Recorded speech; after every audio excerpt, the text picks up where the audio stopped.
E aí, pessoal, tudo certo com vocês? Então, professor Denilson Seixas aqui falando com vocês sobre história do Brasil. Vamos falar hoje sobre o Brasil Imperial. Lembrando que o Brasil Imperial, então, ele inicia em 1822 com a independência do Brasil e vai até 1889, tá? Existem três fases desse período imperial. O primeiro reinado, governado pelo Dom Pedro I, depois uma fase intermediária, que é a fase do período regencial, e a segunda fase, que é do governo do Dom Pedro II, certo? Então, vamos dando sequência aqui. Eu coloquei aqui a bandeira imperial, né? O Brasil é diferente de outros países aí, de outras regiões que conquistaram a sua independência, né? Aqui na América Latina, que formaram repúblicas, o Brasil foi o único que formou, então, uma monarquia, certo? Nesse período da monarquia, é importante lembrar que existia o regime do padroado. O que é esse regime do padroado? Era uma relação muito próxima entre o poder político e o poder religioso. Lembrando que a Igreja Católica é muito influente, né, no Brasil imperial. Né, a religião católica ela é reconhecida na época como a religião oficial do Brasil. Então, outras denominações religiosas não podem se desenvolver livremente. Existe esta questão aí, certo? Então, o regime do padroado, esta proximidade entre o poder político e o poder religioso. O imperador poderia interferir nas questões religiosas, né? E os integrantes da igreja também tinham acesso, né, às questões políticas, certo? Então, em 1824 é formado então a primeira Constituição do Brasil. O Dom Pedro I organiza uma Assembleia Constituinte que vai formular a primeira Constituição. Porém, o primeiro formato ele não aceita, porque segundo ali o primeiro formato, ele não tem tanto poder. E ele então dissolve essa assembleia, este grupo de pessoas que estão formulando a Constituição, ele dissolve e forma um novo grupo, uma nova Assembleia Constituinte, que daí sim vai formular a Constituição de acordo com seus interesses. Então, vai formar ali o poder executivo, legislativo, judiciário e o poder moderador, que é o poder que vai dar ao Dom Pedro I a condição de controlar os outros poderes, certo? Neste mesmo ano, 1824, em São Leopoldo, no Rio Grande do Sul, está chegando, né, os imigrantes, estão chegando os imigrantes alemães, né? Por que isso? Por que existe essa política aí de trazer os europeus para cá? Havia algumas questões, como, por exemplo, precisava mão de obra para lavoura de café no Sudeste, precisava povoar regiões que até então não tinham uma população muito grande, precisavam proteger as fronteiras, né? E também a questão do branqueamento da sociedade.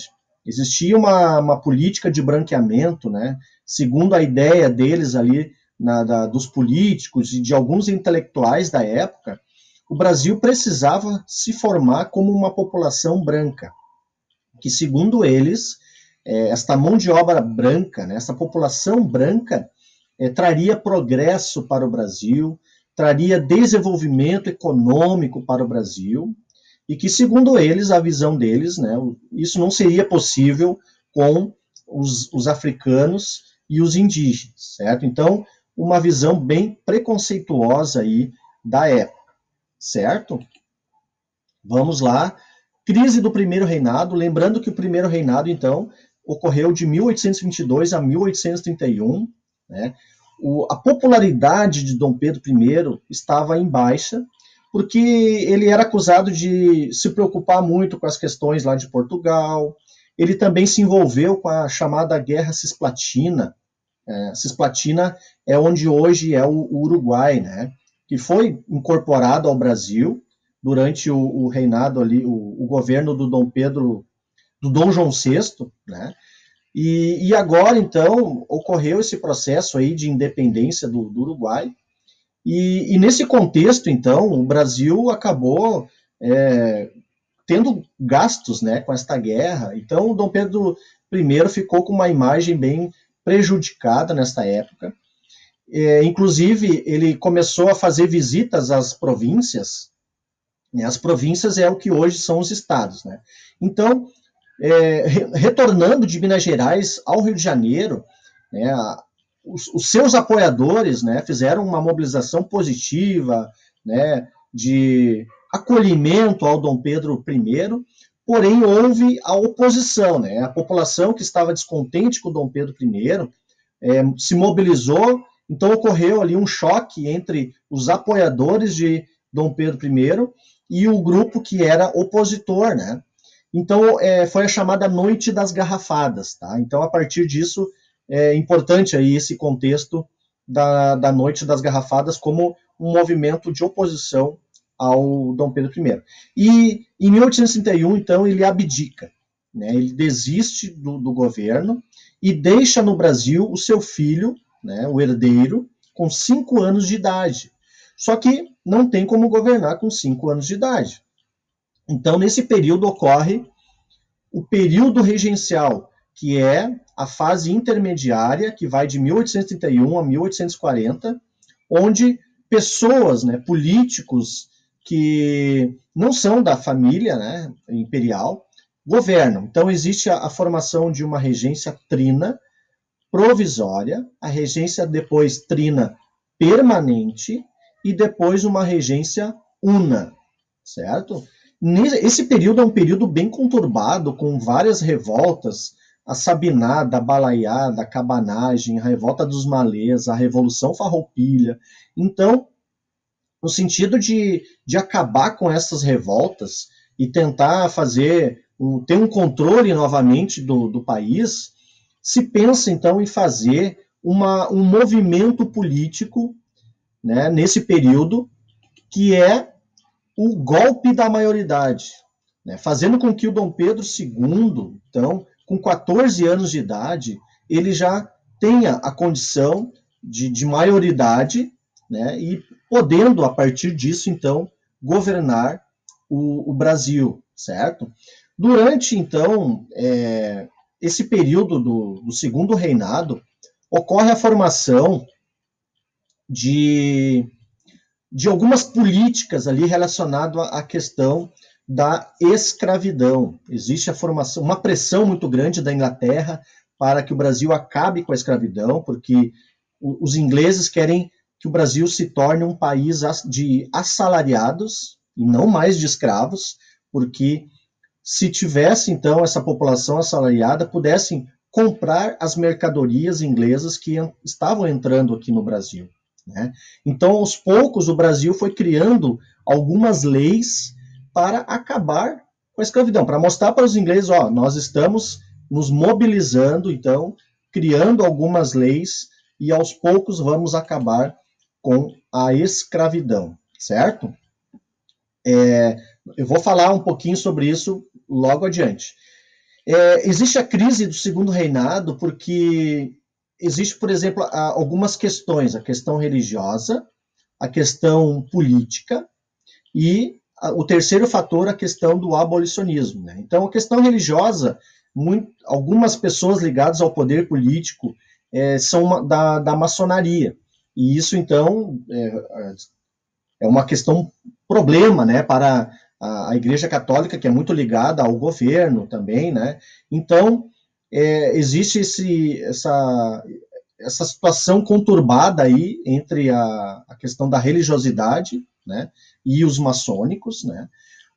Também tem o segundo fator, que é a questão militar, porque o Brasil se envolve na Guerra do Paraguai e os militares não se sentem beneficiados, né? Olha, reconhecidos com todo o processo da guerra, não conseguem ascender politicamente, não conseguem ser reconhecidos, né, em termos, inclusive, de pagamento, né, em relação à guerra.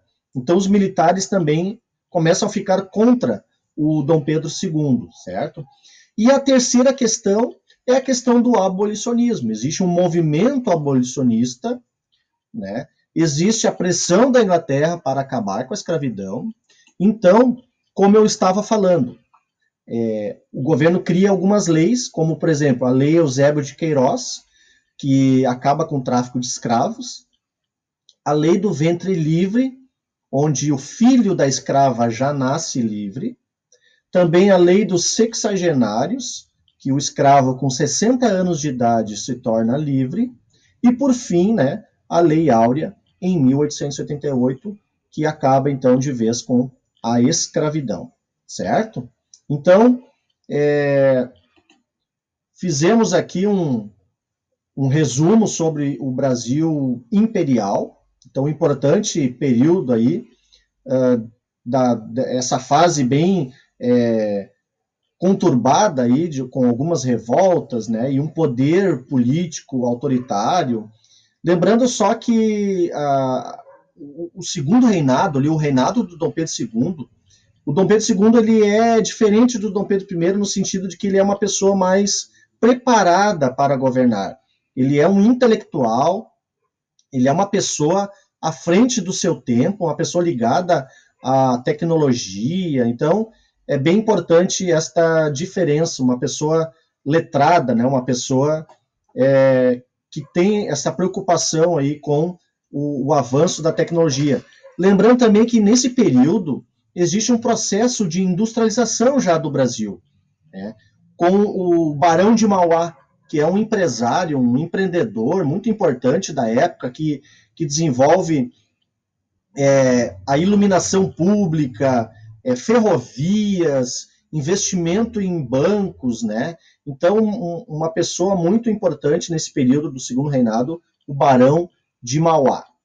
Certo, gente? Então, espero que vocês tenham curtido esse vídeo aí, um resumo sobre o Brasil Imperial, e até o próximo vídeo aí. Grande abraço para vocês.